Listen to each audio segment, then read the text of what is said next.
Twongeye kubaha ikaze ku makuru mashya TV tubagezaho inkuru ivuga ko kugeza ubu Korea ya ruguru yahaye Uburusiya bakorera bushaki 100,000 kugira ngo bayifashe mu rugamba ihanganyemo na Ukraine. Televiziyo yo mu Burusiya yavuze ko abo bakorera bushaki bazagera mu gihugu mu minsi bike kugira ngo bafashe mu rugamba rwo guhangana na Ukraine.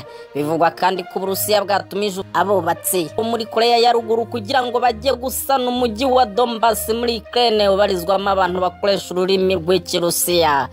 Ambasaderi w'Uburusiya muri Korea ya ruguru Alexander Matsegola mu kiganiro yatambukije muri Nyakanga uyu mwaka yavuze ko abubatsi b'Abanyakorea ya ruguru bafite ubumenyi buhanitse. Yavuze ko bakora cyane kandi ko biteguye kwitanga mu bihe bigoye bagasana ibyangiritse muri Donbas. Korea ya ruguru ni kimwe mu bihugu byemeje Repubulika ya Rubanda ya Luhansk na Repubulika ya Rubanda ya Donetsk nk'izigenga, ishyigikiye kandi Uburusiya mu ntambara ya Ukraine.